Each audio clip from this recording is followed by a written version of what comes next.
Então, esse encontro tem a proposta, queridos, de falar sobre cheque. Aí, claro, você já me pergunta, né? Em plena expansão digital, relações cada vez mais digitais, sobretudo relações bancárias, relações de transações, ainda se usa o cheque, né? Uma coisa tão anos 90, uma coisa tão do passado. E é necessário trocar aqui algumas informações sobre o cheque, porque ele ainda é utilizado. De fato, é importante ressaltar que nós teremos aí, talvez, dados mais consolidados ao final deste ano de 2020 para falar um pouco daquilo que era uma tendência, né? Cada vez mais há uma diminuição na utilização de transações financeiras com o cheque. Então, nós teremos aí esse reflexo da pós-Covid, essa retomada econômica, já um pouco mais adiante, tendo em vista que, inclusive, as relações financeiras, nesta retomada aí pós-Covid, têm acelerado cada vez mais os processos digitais, os processos de transações financeiras digitais. Mesmo assim, eu quero trabalhar com vocês algumas características importantes sobre o cheque. Quero traçar aqui um panorama desse título de crédito que década de 80, década de 90, aí, muito utilizado nas relações comerciais, industriais, nas relações de consumo, aquisição de bens e também de serviços. Então, vamos falar aqui sobre o cheque.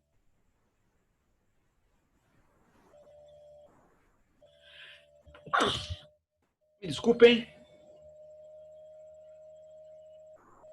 Compartilho aqui o material que preparei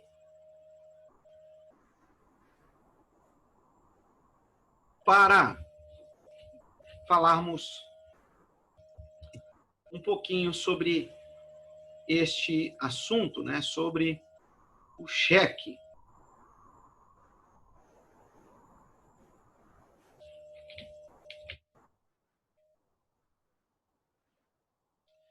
O cheque, né, ele está conceituado com todas as suas regras e aplicações na Lei 7.357 de 1985.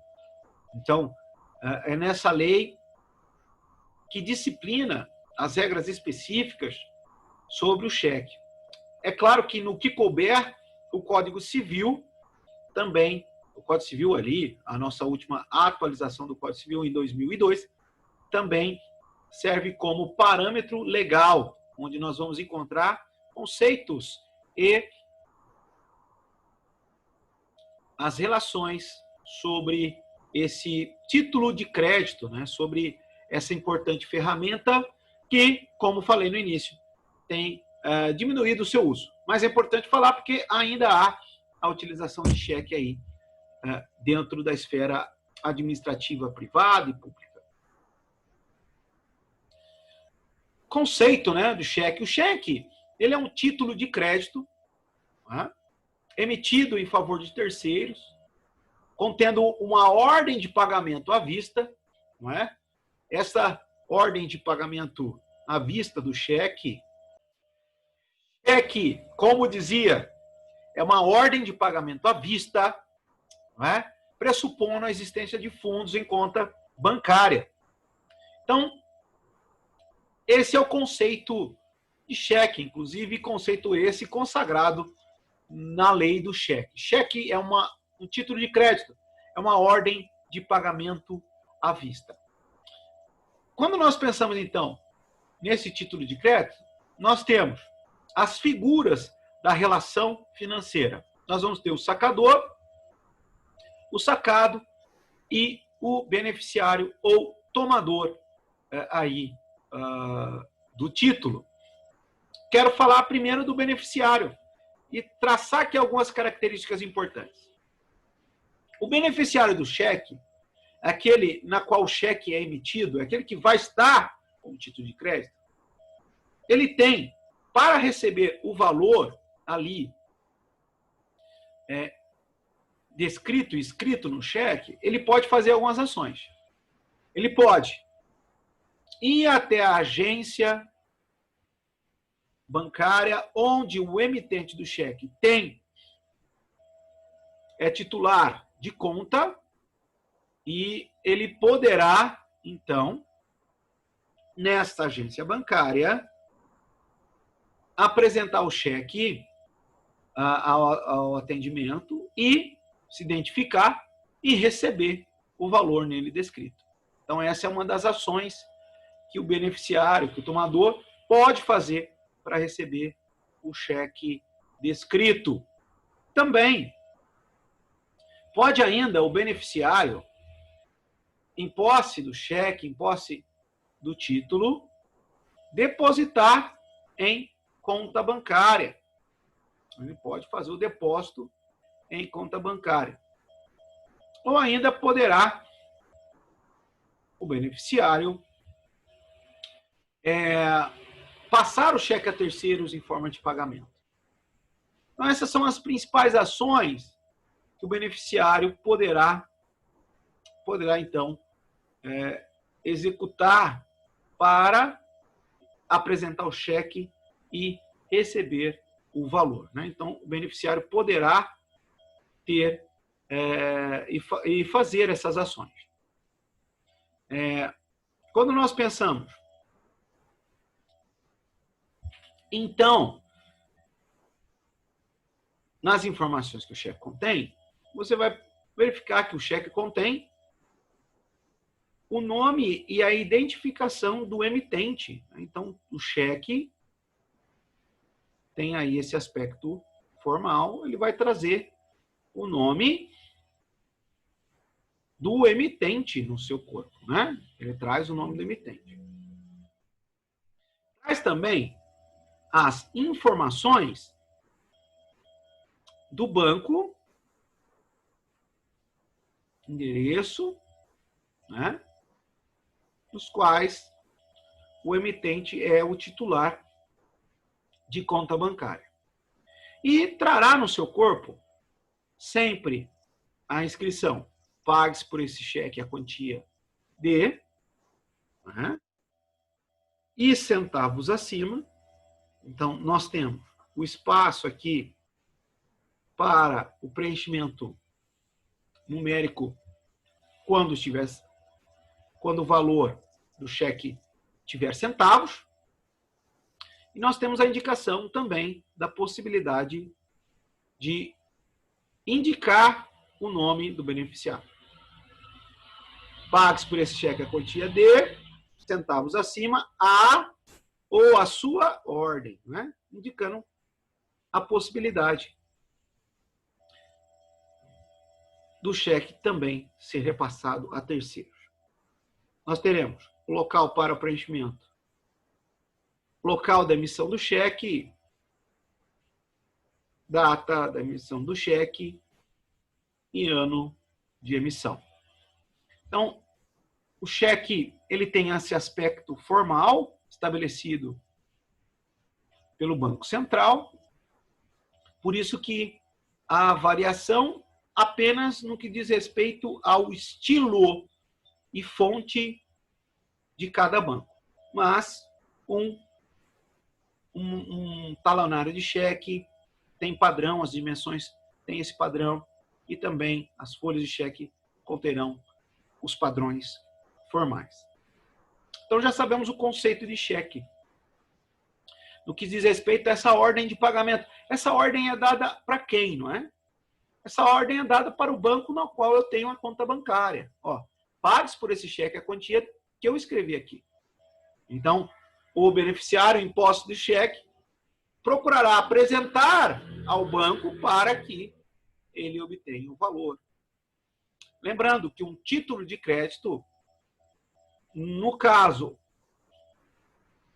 em que não tivermos pagamento desse cheque ou alguma dificuldade no que diz respeito à compensação por algum das causas de devolução de cheque, esse cheque ainda poderá ter a sua cobrança, né, de maneira já executiva judicialmente ou extrajudicialmente. Claro, num primeiro momento, observando sempre os prazos estabelecidos em lei para uma cobrança posterior. Vamos adiante. Falar agora sobre os tipos de cheque estabelecidos pela lei do cheque, né? Quais são os tipos de cheque? Primeiro tipo, o cheque administrativo, né? Vamos falar algumas características do cheque administrativo. O cheque administrativo é um cheque na qual o banco garante a existência de fundos, já que ele trata-se de uma operação realizada no banco. O cheque administrativo é comumente utilizado para pagamentos de alto valor, né? Então, quando você vai fazer emissões, vai pagar com cheque altos valores, né? Muito utilizado na compra de imóveis, de automóveis e outros bens de alto valor, onde o procedimento é de preenchimento pelo próprio banco. Então, o próprio banco vai se encarregar do preenchimento. O emitente, ele garante os fundos antes. Então, para emitir o cheque administrativo, há por parte do correntista o depósito antecipado do valor, né? Por isso essa garantia em transações de alto valor. Há a garantia ao depósito em conta do valor e há, então, por parte do banco, a emissão do cheque para o beneficiário que o emitente escolher. Então, o cheque administrativo é uma transação com cheque especial vinculada a uma operação realizada entre o emitente e o banco, na qual o emitente vai primeiro garantir esse alto valor e vai indicar o beneficiário para que, então, seja emitido o cheque. Então, é um cheque que tem garantia de fundos. É um cheque que não vai voltar por insuficiência de fundos, já que o banco garante que os fundos estão lá. Por isso que ele é que vai fazer a emissão. Então, é uma transação para negócios de alto valor. Cheque nominal. Vamos pensar aqui características do cheque nominal. Cheque nominal, como o próprio nome quer nos indicar, é aquele cheque que traz no seu preenchimento o nome do beneficiário. Então, no preenchimento do cheque, pague por esse cheque a quantia de R$300 a Nivaldo Pereira de Souza. No caso desse cheque, desse tipo de preenchimento, então, é um cheque do tipo nominal, já que traz no seu corpo o preenchimento e a indicação do beneficiário. Então, esse cheque é emitido para Nivaldo Pereira de Souza. Eu, então, terei todos os direitos como beneficiário para apresentar o cheque e receber o valor nele indicado. Então, o cheque nominal é aquele que tem no seu corpo a indicação do nome do beneficiário. Outra característica importante do cheque nominal é em relação ao valor mínimo e ao endosso. Em relação ao valor mínimo, o cheque nominal ele só pode ser emitido acima de R$100, né? R$100 para cima. Não posso emitir um cheque nominal com valor abaixo de R$100, acima de R$100. E o endosso, que não é colocar ali açúcar e tornar doce a cártula, mas é endossar, né? Endossar é, no verso do cheque, fazer todas as indicações de que eu sou beneficiário. Então, é quando o beneficiário, no verso do cheque, ele assina, se identifica e faz o endosso. No verso do cheque, com preenchimento de nome, documento de identificação e rúbrica. O que ele faz? Ele faz o endosso para quê? Para que ele possa passar o cheque a terceiros. Para que ele possa, então, executar a ordem. Então, pague-se por esse cheque a quantia de R$300, Anivaldo Pereira de Souza, ou a sua ordem. Então, quando eu vou passar a outra pessoa para receber esse cheque, eu tenho que, no verso do cheque, executar, realizar o endosso. Vamos pensar no cheque ao portador. Muito simples. Muito tranquilo. Cheque ao portador é aquele cheque que não possui no seu preenchimento, não tem no seu preenchimento, a indicação do beneficiário. Fica em branco. Pague-se por esse cheque a quantia de R$300, não preencho a ninguém. Não indico o beneficiário. Não faço nenhuma das indicações. Pensando nisso, o cheque ao portador é aquele cheque que não indica o beneficiário, né? Que é muito comum. Vamos pensar aqui nas características do cheque cruzado. O cheque cruzado é aquele que traz no seu preenchimento duas linhas paralelas, né? Então, o cheque cruzado, preenchi o cheque lá e traço duas linhas paralelas, né? Isso é né? Preencho o cheque, duas linhas paralelas. O que essas linhas paralelas, cruzando o cheque, elas indicam? Elas indicam que esse cheque não poderá ser apresentado diretamente na agência do beneficiário. Ou, mais diretamente falando, de uma linguagem mais direta, não pode ser sacado na boca do caixa. Então, o beneficiário de posse de um cheque cruzado, obrigatoriamente, para receber, terá que fazer a apresentação. Então, obrigatoriamente, um cheque cruzado tem que ser depositado para, então, poder se efetuar o recebimento do valor nele indicado. De fato, a lei fala em duas linhas paralelas cruzando o cheque, mas o que acontece é que, para facilitar, muitas vezes começou-se a cruzar todo o talão de cheque, né? É muito mais rápido cruzar no cantinho do que cruzar o cheque inteiro. Então, essa indicação no cantinho também é hoje entendida como cheque do tipo cruzado. Você me pergunta, são só esses os tipos de cheque que a lei do cheque diz? São só esses tipos. Cheque administrativo, cheque nominal, cheque ao portador e o cheque cruzado. É claro, na sua mente já veio a seguinte questão. E o cheque, né, pré-datado, e o famoso prezão, e o famoso cheque pós-datado, e o famoso borrachudo, né, que aí alguns dizem, né? O cheque pré-datado ou pós-datado são tipos de cheque que não existem. Por uma razão muito simples. Primeiro, porque há expresso na lei do cheque, no artigo 32, que eu vou ler para vocês aqui a seguinte redação. O cheque é pagável à vista. Considera-se não escrito qualquer menção em contrário. Então, o cheque é um título de crédito à vista. Ou seja, em qualquer momento que um cheque chegar a um banco, for apresentado para pagamento, o banco vai efetuar o pagamento, já que o cheque é um título de crédito à vista. Só que, né, os brasileiros começaram, então, a fazer aquilo que a gente chama de acordo do fio do bigode, a confiar na outra pessoa para esperar.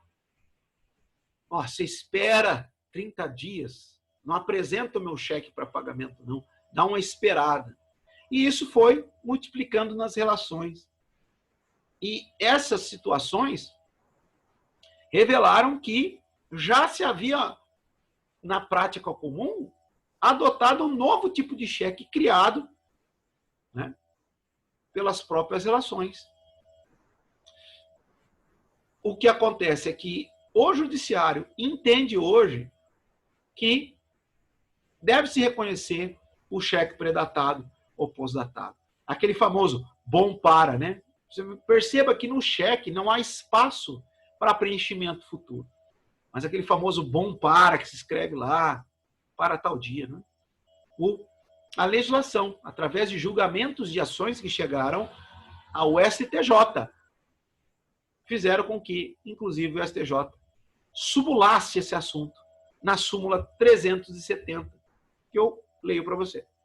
Caracteriza dano moral a apresentação antecipada de cheque pré-datado. Ora, se a lei entende que é dano moral se eu apresentar um cheque pré-datado, significa que, embora expressamente nós não temos na legislação o cheque pré-datado ou pós-datado como um tipo de cheque, hoje já se entende que deve-se respeitar o prazo do cheque quando coloca bom para não sofrer aí qualquer que seja a represália por aquele que emitiu. É claro que vai ter que buscar para isso o amparo no judiciário. Então, estamos caminhando aqui, falando um pouquinho sobre cheque, falamos do conceito, falamos das características do título, falamos, inclusive, dessas características oriundas da Lei 7.357 de 85. Depois nós falamos dos tipos de cheque e, inclusive, da característica desse tipo especial criado em convenção, que é o cheque pré-datado, o cheque pós-datado. Vamos falar dos prazos para apresentação. Qual é o prazo, né? A pessoa de posse de um cheque, quanto tempo tem o beneficiário ou tomador para fazer a apresentação? E antes de falar desses prazos, podemos inclusive mencionar os requisitos no preenchimento que são essenciais e aqueles requisitos que podem ser supridos.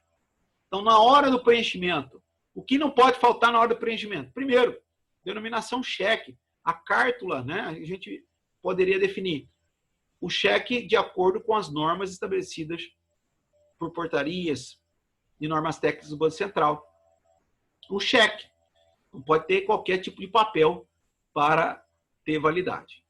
É requisito essencial a ordem incondicional de pagamento de quantia determinada. Ou seja, eu não preciso preencher aquele campo onde tem lá para eu colocar o valor numérico. Aquilo lá não é feito para preenchimento como requisito essencial, nem requisito suprível. Agora, se eu deixar de colocar a quantia, aí eu faltarei no requisito essencial. Tenho que colocar a ordem incondicional. Por quê? É através daquela ordem que o banco vai executar o pagamento e toda a sistemática para pagamento do banco. O nome do banco sacado, né? Então, o sacador, que é o emitente, né? Ele dá uma ordem para o sacado, ao banco, pague para o terceiro, né? Pague para o beneficiário, pague para o tomador. Então, tem que ter o nome do banco sacado, né? Tem que ter a assinatura do emitente, indicação da data de emissão. Até porque é através da data de emissão que se conta o prazo prescricional do cheque. Requisitos que são supríveis, né? Então, faltou, mas não tem problema. Indicação do lugar de pagamento. Então, se eu faltei, né, com a indicação do lugar, só coloquei a data da emissão, é suprível pelo lugar do banco sacado. Então, não preenchi a data, não tem problema. Dá uma olhada onde que é o banco do titular, aquilo fica válido como lugar de pagamento. E também a indicação de lugar de emissão, né?